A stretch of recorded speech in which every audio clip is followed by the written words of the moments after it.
And now to our first story. The Minister of State for Government Communications, Felix Kwakye-Ofosu, has justified the introduction of 1 cedi charge on petroleum products, describing it as a necessary measure to address shortfalls in Ghana's energy sector and prevent future debt accumulation. Speaking at the press briefing, Mr. Kwakye-Ofosu explained that the recent decline in global fuel prices has created room for a marginal levy of 1 pesos per litre with minimal impact on consumers. He blamed what he called criminal mismanagement under the Akufo-Addo administration for a staggering $65 billion in legacy debt.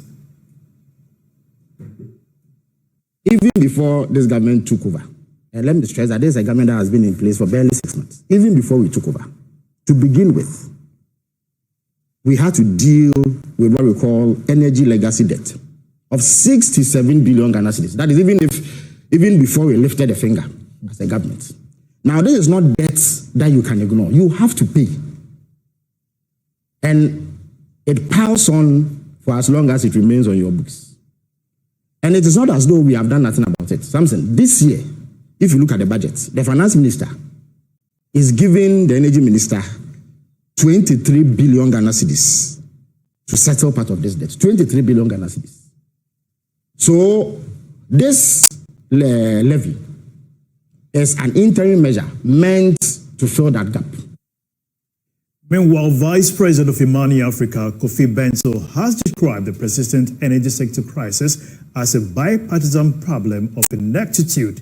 Appearing on JoyNews File, Mr. Bento criticized successive government for exploiting the crisis for personal gain. He acknowledged the full levy as less controversial than the e-levy, but warned it is more financially burdensome. He also called for greater involvement of think tanks, civil society, and technical experts in shaping future energy sector reforms.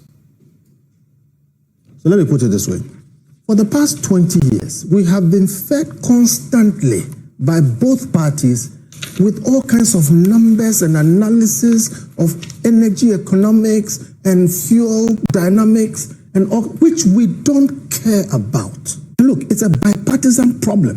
What I'm simply saying is this, honestly, if this was going to solve the energy problem, I will support it. What I'm saying is, it is more than e-levy, so MPP have a right to go up against it, okay? But it is less annoying, and under the circumstance, more justified than e-levy, okay? So some of these things which affect people, we need more discussions, we need more credibility around it, not the usual political which leads one party to walk away. In other development, the Upper West Regional Police Command has secured conviction against 2 notorious robbers, bringing relief to residents of Wa and surrounding communities. Abdullah Ibrahim, also known as Baba, a 34-year-old driver's mate, and Abdullah Kipo, a 36-year-old butcher, were sentenced to 28 and 18 years in prison with hard labor, respectively, for conspiracy to commit robbery and for robbery itself. The 2 were linked to a series of violent robberies in the Nakbagbalokole, Dako, Snate, and Kanto areas within the Wa municipality. The arrest followed intelligence-led investigations and careful evidence gathered by the Regional Police Intelligence Directorate. The sentencing was handed down by His Honor Jonathan Avogo at the Wa Circuit Court. The Upper West Regional Police Command says the verdict is a strong signal of its resolve to ensure justice and maintain public safety. It has reaffirmed its commitment to cracking down on crime and making the region safer for all. Of Lower Hatch First next year, this, he says, shows his government's deep commitment to their welfare. Addressing a gathering during the Eid al-Adha celebrations at the Black Star Square, the president acknowledged the financial burden many families face when planning the sacred pilgrimage to Mecca. He assured the Muslim community that his administration is actively working with the partners to bring the cost down. Ghana is at its best when we care for each other across faiths and backgrounds in the spirit of national unity and brotherhood. On the matter of Hajj, I am deeply aware of the financial burden it has placed on many Muslim families. This year, despite efforts, the costs remained high, even though we cut it. But I want to assure you that we're working closely with the relevant agencies and our Saudi counterparts. And if Allah accepts our supplications and the CD continues to show the recent strength that it has shown, I'm optimistic that next year we'll see a very significant drop in the Hajj fare. Indeed, if the Muslims who went this year were going at this time, the Hajj fare will be something like 45,000 cedis. The president also announced steps to improve Islamic education in Ghana. He has directed the Minister for Education to strengthen the operations of the Islamic Education Unit. This includes expanding the recruitment and training of qualified Arabic instructors across the country. We cannot build this economy without you, especially without our vibrant Zongo youth. Our youth in the Zongo and inner cities, I urge you to take advantage of government's new initiatives, especially the National Apprenticeship Program, so that you can develop skills for the world of work. I urge you to take the advantage of the Jumawara program, which enables you to start your own business with capital and mentorship. We also will be rolling out many programs under the youth employment agencies. These programs are designed to equip our youth with skills for life, not just for jobs, but to be independent and to have leadership and dignity. We will ensure that Zongo communities are no longer neglected. Under our new Zongo development framework, we will focus on infrastructure, sanitation, health, sports, and vocational training.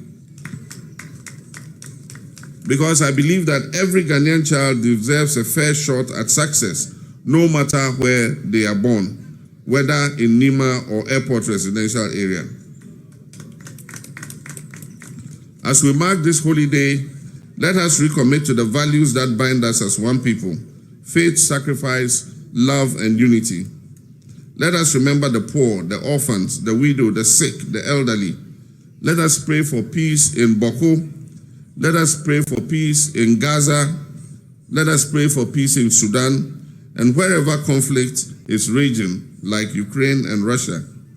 Let us walk together in hope and never forget that Ghana belongs to all of us and not just a few.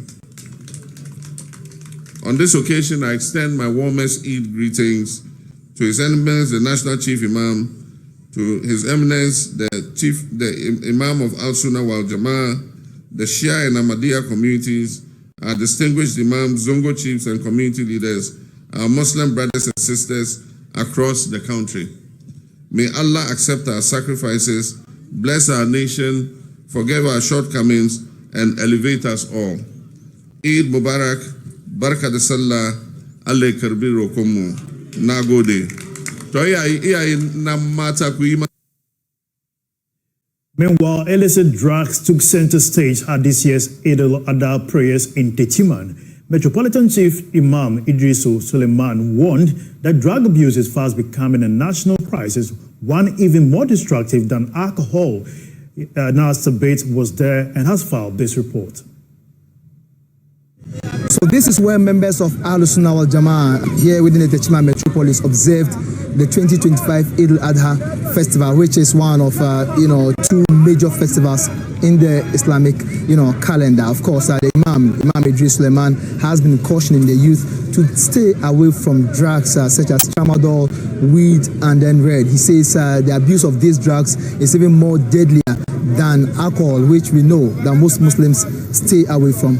I was calling on Zongo community to desist from abusing of drugs, because nowadays we see that any abuse of drugs used to be from Zongo or where Muslims stay. Imam Idris Suleiman didn't mince words. He framed the fight against drug abuse as a critical act of faith and communal preservation, calling it more dangerous than alcohol. a significant statement within the Islamic context. Our Lord God Allah has forbidden us from taking alcohol, but we didn't know that using tramol, red, and so on is even more higher than the alcohol we are thinking it is forbidden.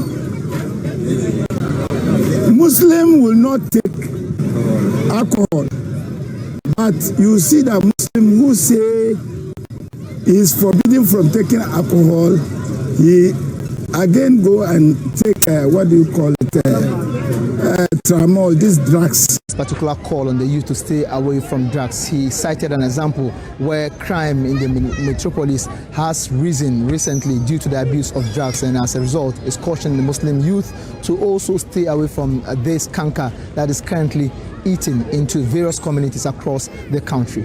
In the Muslim communities, when you visit them in the evening, we have peaceful interaction. So I enjoy visiting them in the evening.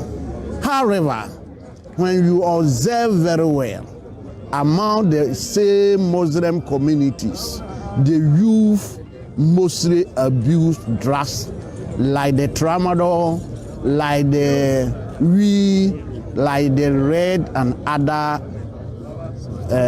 substances which are harmful to the brain.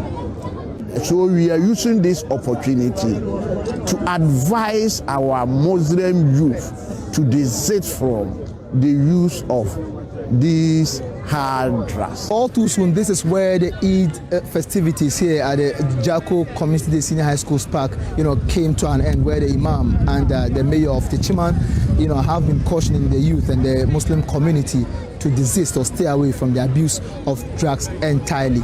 From Jako here in Techiman, my name is Nana Addo reporting for JoyNews. Still on the illicit drug, the Upper West Regional Minister is raising alarm over the rising abuse of illicit drug amongst the youth. Charles Puzin says substances like tramadol and cannabis are destroying lives, breaking families, and undermining the region's future. Regional correspondent Rafiq Salam has more. Since the days of yore, the Judicial Guardians have served as a citadel for open congregational prayer for worshippers of the Ahmadiyya Muslim faith in the one municipality. Present at the Guardians for the 2 rakat prayer were persons from all walks of lives, including politicians from all sides of the political divide, the young and the old, and persons with mobility challenges, some of whom were wheeled there. Our Prosecutor missionary of the Ahmadiyya movement in Islam, Maulvi Abdul Nasser Bagi, led a prayer that lasted for about 5 minutes.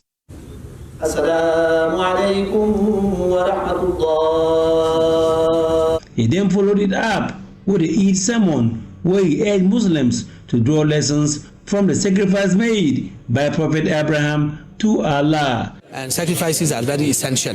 So, but when it comes for us to sacrifice for the sake of God, God does not let it go God let it go in vain. It does not perish our sacrifice. He blesses those who make it, and we should be seeing that one, our commitment with our fellow human beings, with our country, our nation, that where it is required for us to make a sacrifice, we shouldn't hesitate. We should rather do so and serve the society, the community that we are living in, and moreover, when we do that one, we are doing the service to God. Our Prosecutor Minister Charles Wong Opposing Esquire reiterated the commitment of the government in a speech read on his behalf by the Chief Director at the Upper Regional Coordinating Council, Pogna Haji Fati Sakuri, to fix major roads in the region and beyond for easy access and to increase trade and commerce in the region.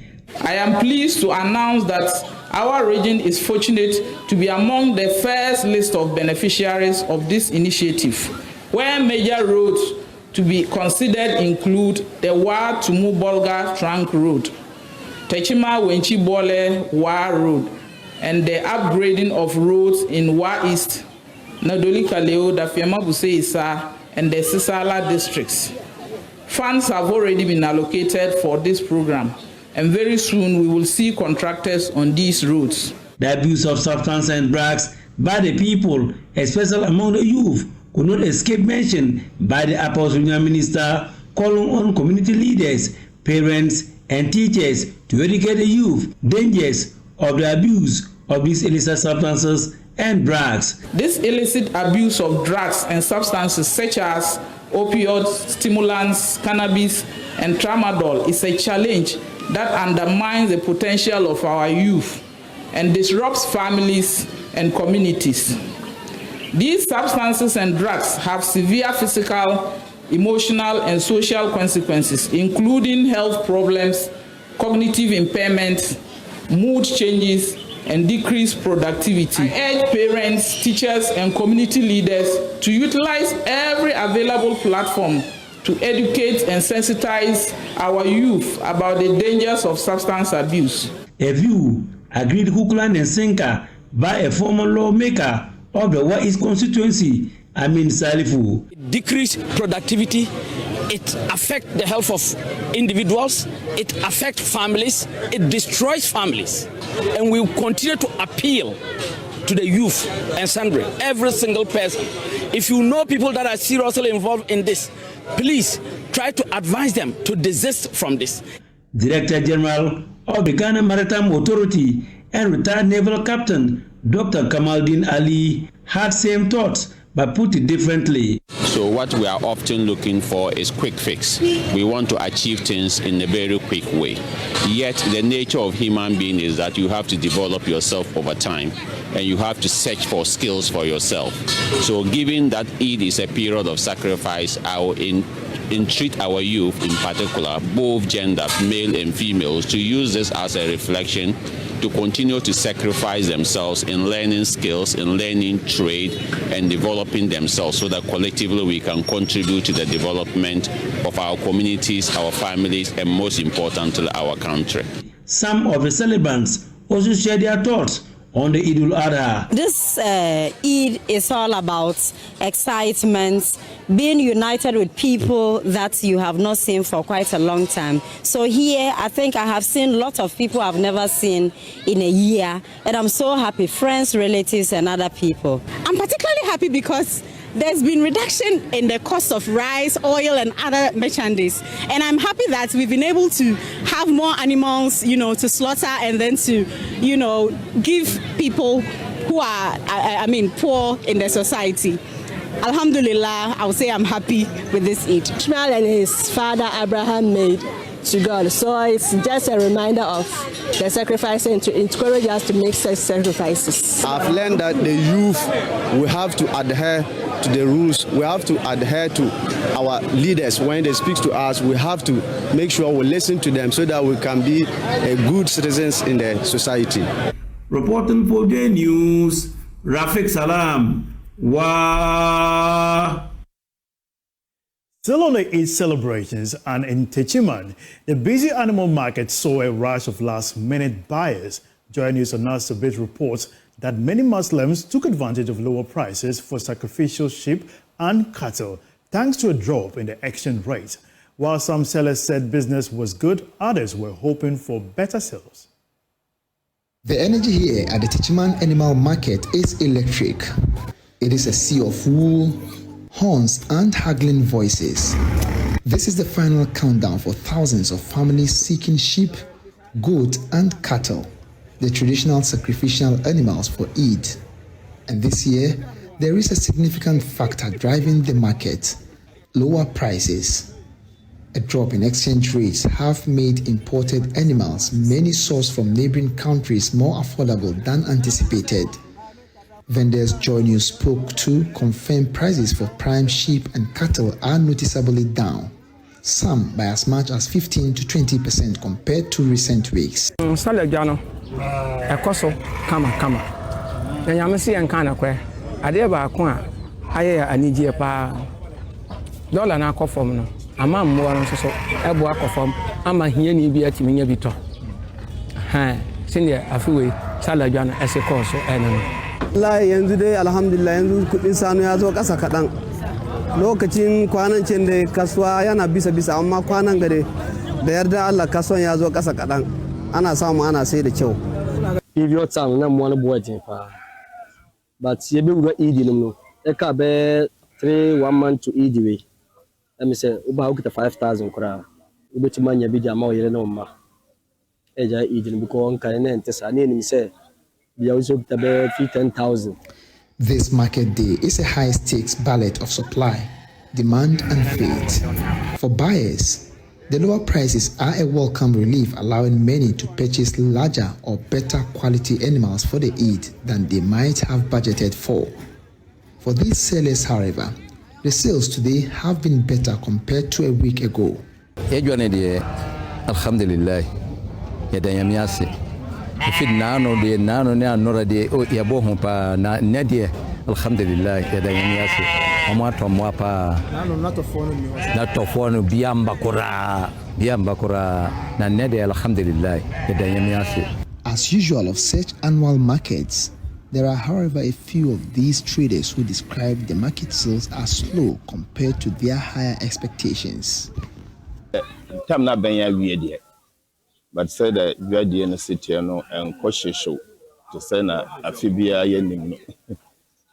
You know, your bumpire say, a few days I can say Biana, a Kupaya Domna, a pager dear.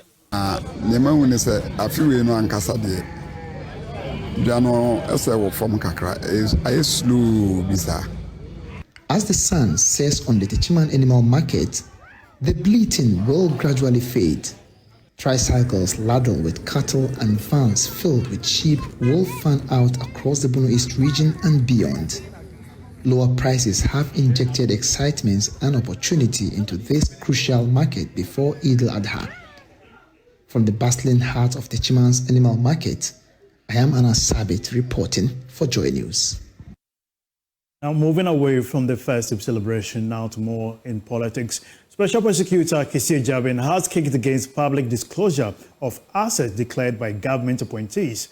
There have been raging calls for an amendment to Ghana's asset declaration regime to allow the Auditor General to make public the content of assets declared by public officials.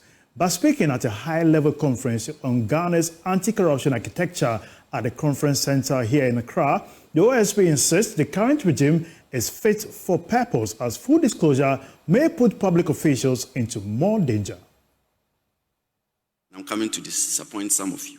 I do not, and I will not add my voice to calls for the publication of assets for public scrutiny. In our experience, it will be unhelpful and would merely subject public officers to inordinate public curiosity and the specter of the real likelihood of reprisals against their assets.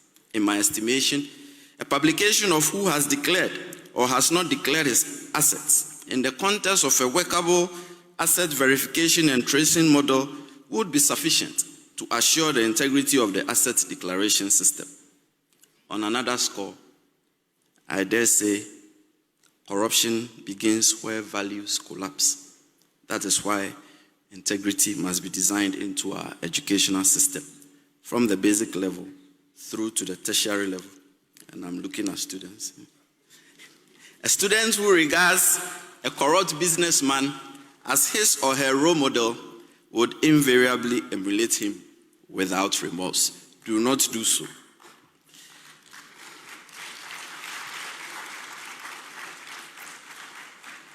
Thank you.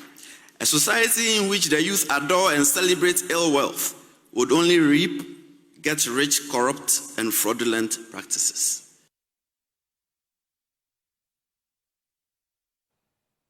He is, however, calling for a change in the constitutional provision to extend the lifestyle audit and recovery to politically exposed persons and private individuals believed to be engaged in corruption and corruption-related activities.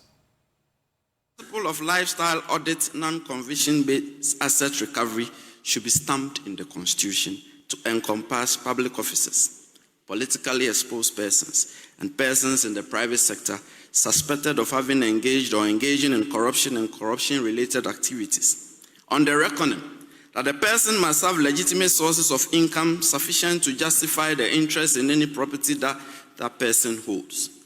Therefore, where a person's resources far outstrip his legitimate income, The unexplained portion should be liable to confiscation. This will be a critical tool also to detect fraud and undeclared income for tax purposes. Thus, conviction after criminal proceedings should not be a condition precedent for asset recovery purposes. That is, proceedings on an application for a confiscation order or a restraint order should be civil and not criminal.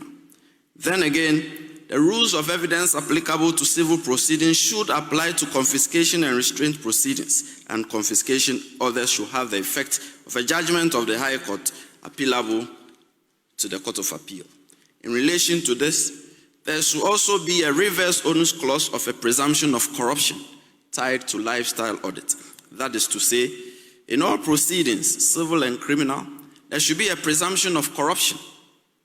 One, where a person, whether in public or private life, is in possession of property or resources for which he cannot satisfactorily account for, or pecuniary resources and property disproportionate to his known legitimate sources of income, should be deemed to have been obtained or received through corrupt means. And two, a gift to a public officer by a person who has or seeks to have any dealings with a government or public agency should be deemed to have been given and received corruptly as an inducement or reward. Further, there should be a more robust and effective asset declaration mechanism in respect of public officers and persons undergoing lifestyle audit to close the loop on the amassing of illicit wealth and to enhance accountability. We should move beyond mere repositories to a system of verification and tracing undeclared assets. Member of the African Union Advisory Board Against Corruption, Edem Senano, however, disagrees with the OSP, insisting there is a need to make public assets declared by the government appointees. The entirety of civil society would disagree with him on this. This is the best practice all around. Even our sister nation, Nigeria, is not just verifying, but also publishing on a website. If you offer yourself for public service, then you become open to public scrutiny, and nobody should run away or shy from being scrutinized. We want to know what you came in with. We will monitor how you apply the resources you are giving. And if you begin to live a life where we know that cannot be commensurate with the remuneration we are giving you, we will raise a red flag.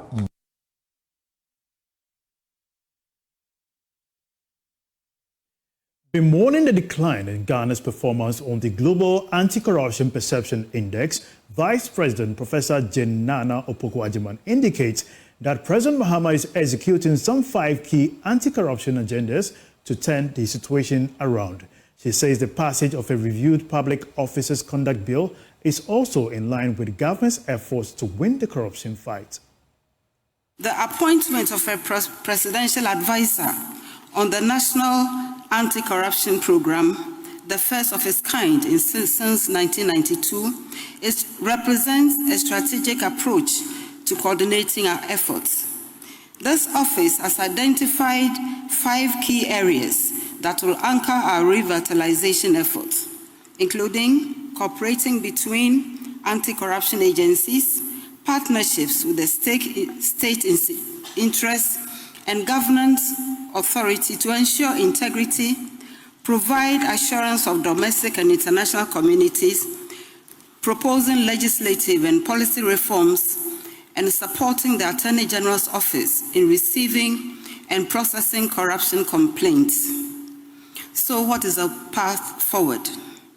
Revitalizing Ghana's anti-corruption architecture requires bold actions across multiple fronts. We must legislate and revitalize unexplained world orders, extending the application to both public officials and private citizens, while anchoring the principle of reverse burden of proof in our Constitution. The revised Conduct of Public Officers Bill will onboard the views of CSOs, anti-corruption institutions, the media, academia, the international community, and all relevant stakeholders to ensure that this bill stands the test of time. The bill will be open to a comprehensive engagement by all stakeholders and its content and passage will once again demonstrate our commitment to accountability and the fight against corruption. As drug traffickers adopt more sophisticated tactics, Ghana is stepping up its fight. Interior Minister Muntaka Mubarak says the country is boosting training and support for the Narcotics Control Commission, warning that drug trafficking and abuse poses a serious threat to national security. He spoke at a passing out ceremony of 307 new recruits in Nutekpo in the Volta region. Kwame Yanka has the rest of the story.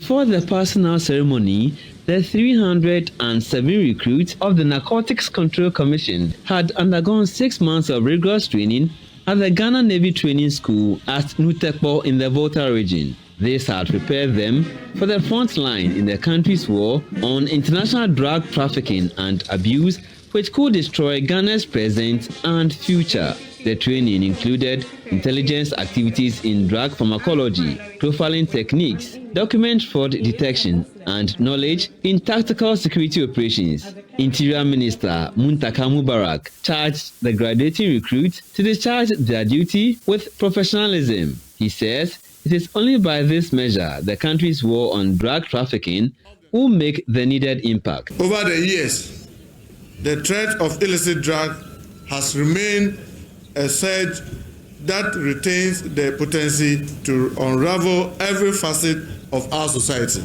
poison our youth, and destabilize the development of our country. Also, drug trafficking syndicates that have grown in numbers employ very sophisticated and dynamic media to corrupt and exploit, destroy in their craft without remorse. Therefore, your graduation today is not only a ceremony, but a symbolic feat that marks the strengthening of our frontline defenses against the global menace of illicit drug proliferation, with this commission as instrument to confront the threat. Muntaka Mubarak warned the graduating recruits against corruption, which could impede the fight. In your duties, you must understand that your badge is a stewardship of hope and should never be used as a ticket for impunity. Your actions must symbolize justice, compassion, integrity, and the resolve that upholds the core values of the Commission. I therefore implore you to resist corruption, uphold confidentiality, be diligent, and honor the oath enshrined in Section 35 of the Narcotics Control Commission Act of 2020, otherwise referred to as Act 1019. Ladies and gentlemen, as Minister for the Interior, I am fully committed to the Commission in realizing its objective. Noting this, I will continuously support every endeavor with the requisite logistics and policy direction to guarantee success. Sister security agencies were present to lend support as Ghana's security remains a collective one. Kwame Yanke's report for Joy News.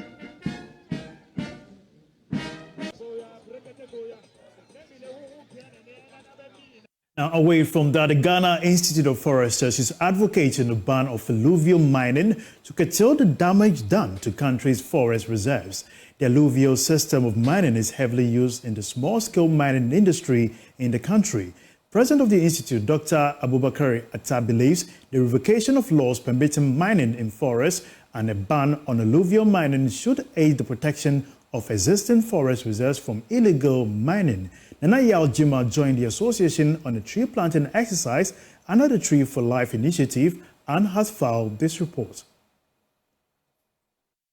The Environmental Protection Agency legislative instrument 2462 that allows mining in forest reserves has come under criticism by many environmentalists and others with interest in the environment. The instrument grants some small-scale miners permit to dig some forest reserves in search for gold, an opportunity illegal miners are using to pillage the forests. Alluvial mining of gold, a type of mining where gold is extracted from unconsolidated sediments like sand and gravel. It's mainly used in mining of forests. By the use of excavators, vegetative cover of some forest reserves are destroyed and the top soil removed in desperate search for gold. President of GIF, Dr. Abubakari Atta, has revealed the revocation of LI 2462 should be implemented with a ban on alluvial mining. Yes. The first thing we need to do is to repeal LI 2462.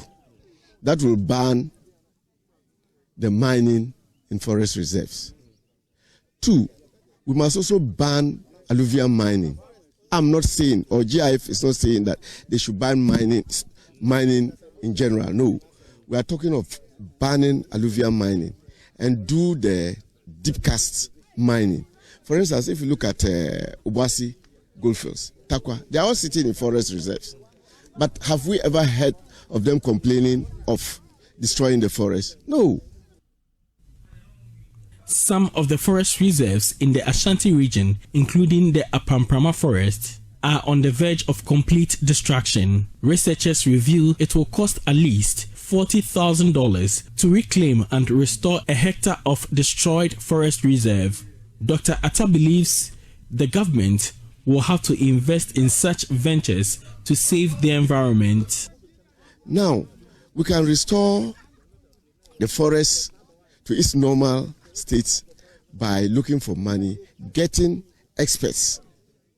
For instance, at KNUST, we have lecturers who lecture on reclamation, forest reclamation. They have the experts that if you give the contract to the university, they'll get the place done. I'm told that we need about $40,000 to restore 1 hectare of. So look at the costs in restoring and the benefits we are getting from alluvial mining. Is it in tandem? No. Since 2021, the government has rolled out a tree planting intervention to restore the lost vegetation of the country. Metropolitan, municipal and district assemblies have often taken the lead in the restoration efforts. Joy News checks at the median of the Aprade Junction to Ajusu Road in Kumasi have revealed most of the seedlings planted in 2024 could not survive. I am doing just a 300-meter walk within the median just to establish how many of the royal palm seedlings planted about a year ago could survive. Unfortunately, I count only one of them. That is the one before me. Interestingly, the wooden boxes that were made to protect these seedlings are still here, some of them out of place and lying idle. Dean-elect of the KNUST Faculty of Renewable Natural Resources, Professor Emmanuel Echampon, points to some possible reasons for the poor growth. We should be able to monitor those that we planted the previous years, and some sort of monitoring and evaluation should go on so that we can have an assessment about what the previous ones we planted are doing.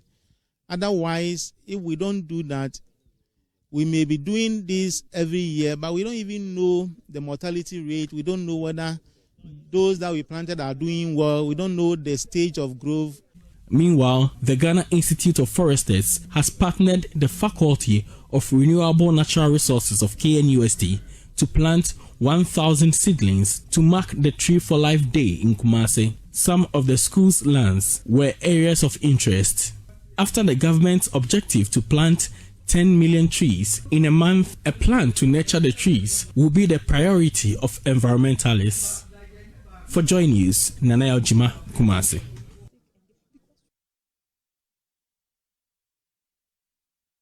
Now from Kumasi, let's come back to Accra. Dansoman is getting a fresh start and the city is struggling with filth and neglect. A clean-up campaign is making a difference. DPS Pipes, in partnership with the Bar Stop Boys, hit the street to clear waste, deset gutters and remind Ghanaians that keeping the country clean starts with each of us. There is more in this report. According to the Environmental Health Department, over 70% of public drains in the national capital are either choked or partially blocked, increasing the risk of flooding and disease outbreaks. As the filth piles up, so do the consequences. But amidst the debris, hope is sweeping through.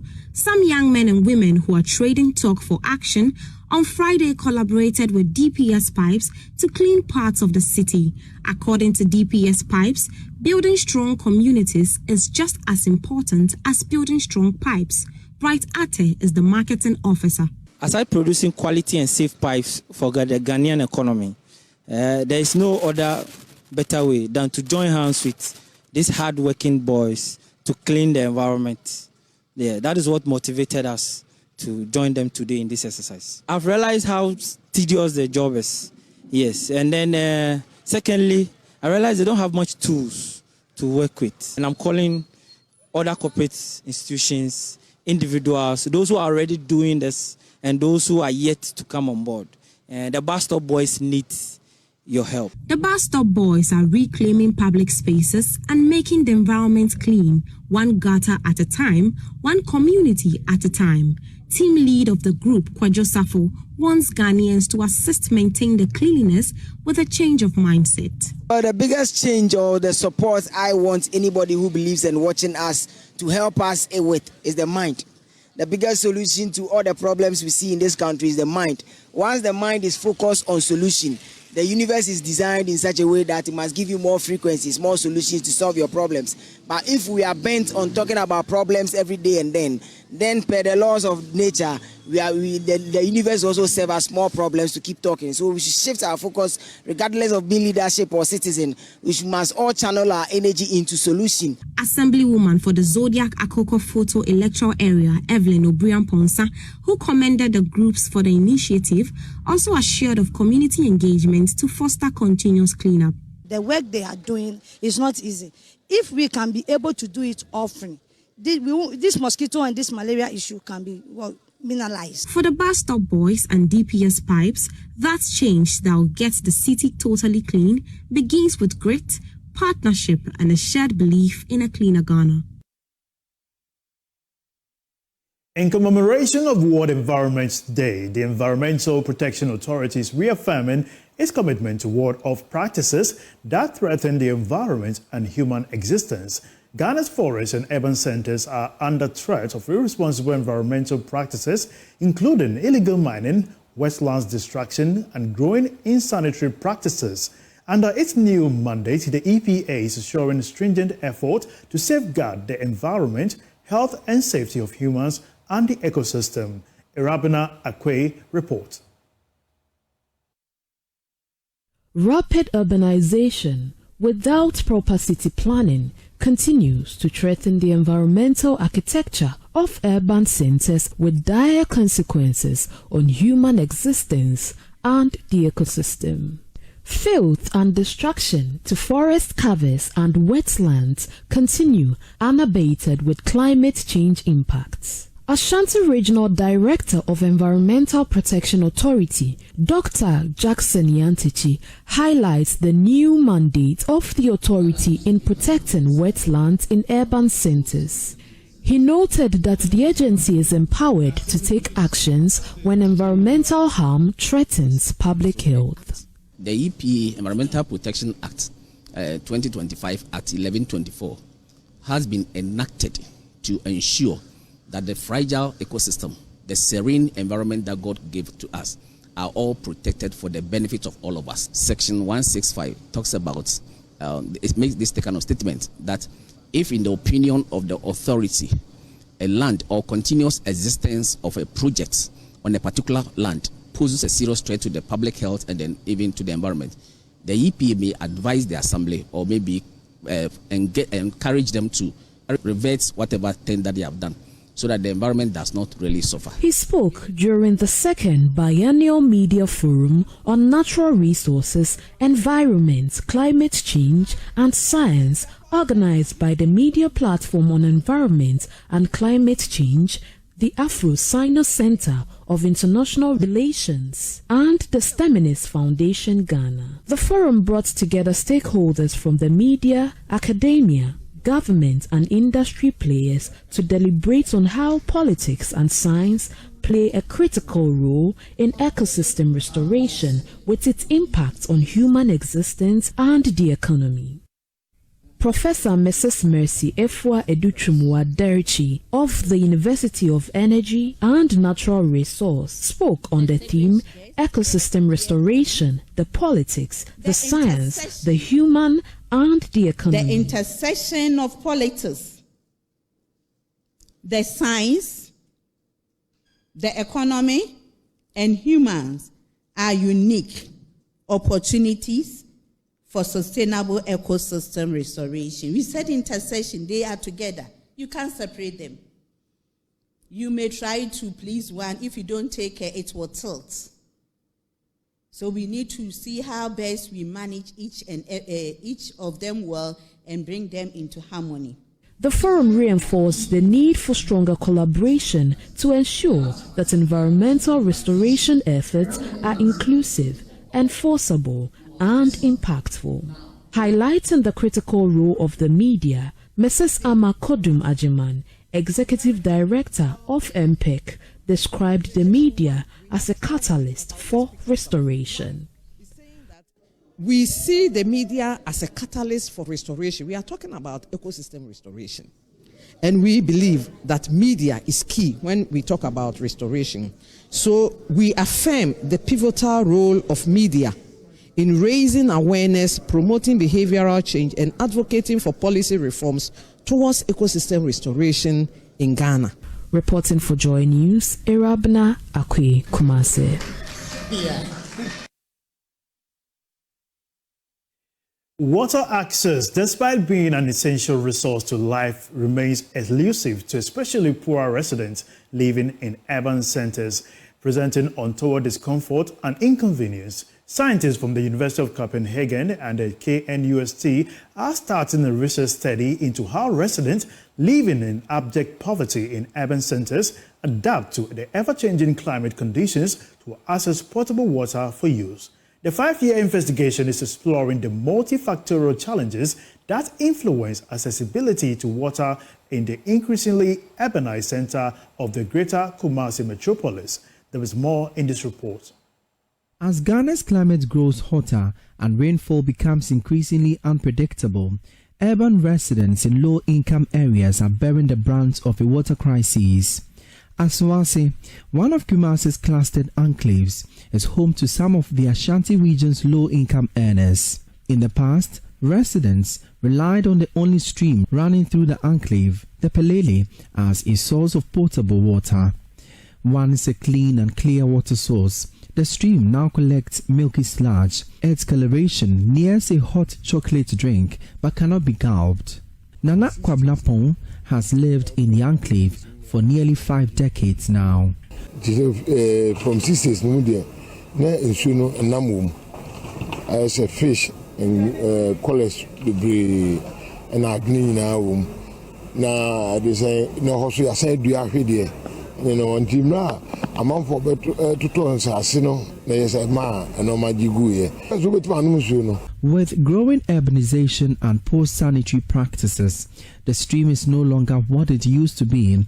It is now an unhealthy running water source. The residents living in the area must now find alternatives for domestic water use. It is worse during the Harmattan.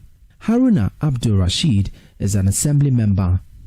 Part of my lecture area is more of a high hill or a top hill. So getting water to people is sometimes, I don't know why, if they are pumping machines or something, we find it difficult in accessing water there.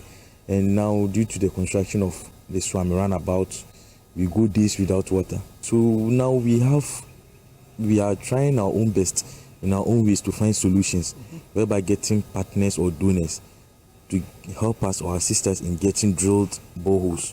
Although peri-urban centers are expected to have increased water access, it is now a challenge. Kwamo Assembly Member George Kuntu Blankson highlights water access challenges at Kwamo, a community on the outskirts of Kumasi. Back in the days, hardly or barely will you meet an instance where you dig a borehole and one will say, I didn't get or I didn't meet water. But lately, it's happening. Ghana Water Limited admits that over 40% of treated water is lost through leakages, thefts, and poor metering. Water infrastructure projects remain underfunded, and city planning often exempts the urban poor. To inform policy planning, the Center of African Studies at the University of Copenhagen and the KNUST are investigating how poor residents in different parts of the city access clean drinking water under conditions of climate change. Professor Karen Lauterbach is a principal investigator.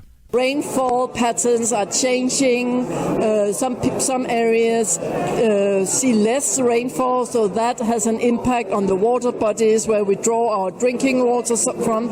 Some areas also experience flooding. That can change. That can also pollute the water bodies that we draw water from. The multiple waterscapes in urban Ghana project will be assessing challenges and opportunities in water accessibility in 3 suburbs in the metropolis, including Asawase, Ejoso, and Eyum. Our idea is that to bring together like a contextual, historical, cultural, social understanding of the cityscape will also enable us really to understand this really importance of relationships and norms and knowledge, the politics of water. For Joy News, my name is Emmanuel Bratkweku. With only 2 months in office as the District Chief Executive of Kajebi District, Dr. Isaka Sam Suraj says he has received about 15 applications for support due to rainstorms in the district.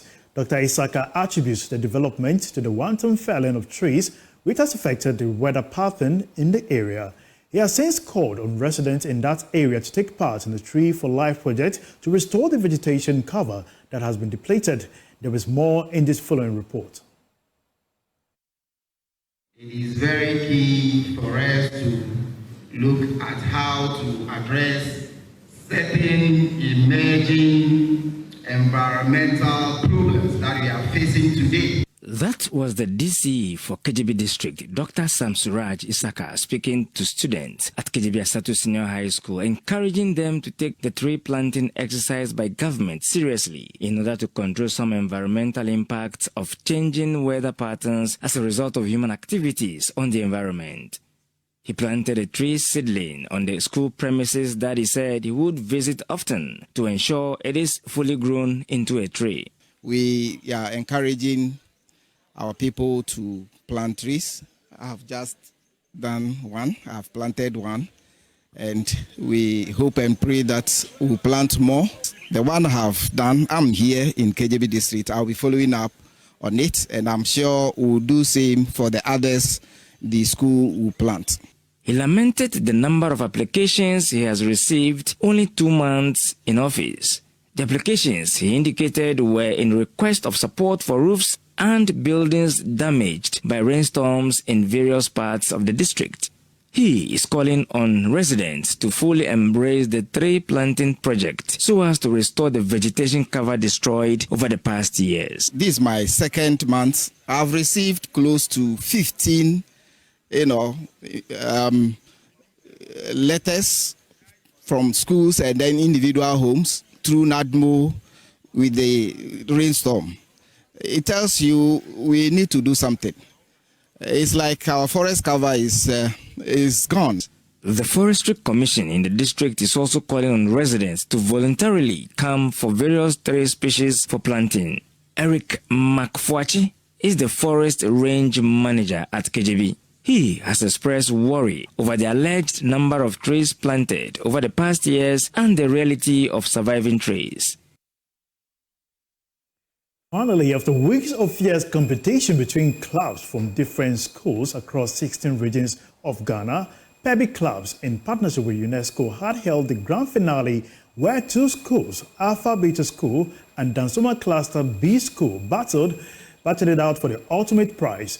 Dansoma Cluster B School emerged victors of the 2025 edition of the Inter-School Reading Quiz, leaving the auditorium with joy. Louis Adeyemi has more in this report. The grand finale of the 2025 edition of Inter-School Reading Quiz saw cubs from Alpha Beta School and Gentleman Cluster B schools mount the stage ready to battle it out for the ultimate prize. Some supporters share their confidence in the ability of the cubs representing their schools to win the competition.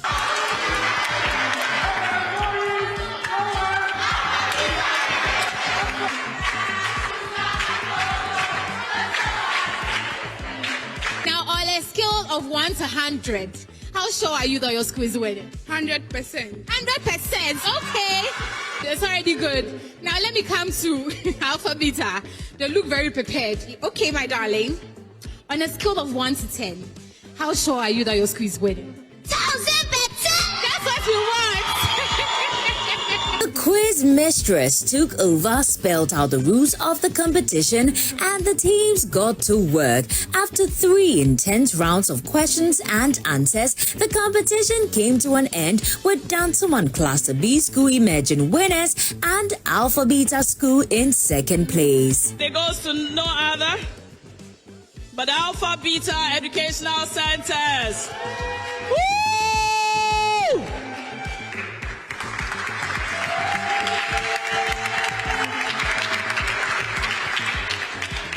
The school that has actually topped the ISRQ 2025. Let's put our hands together for Dansuman Cluster B School. A free subscription for all the cups. A very, very happy CEO of Pebi Cubs, Mrs. Anyele Pebi, expressed her joy seeing many young pupils in Ghana renew their love for reading through the Inter-School Reading Quiz initiative. She promises that the next season will be bigger and better as this initiative will spread all across the nation, reaching out to children and educating them on the importance of reading.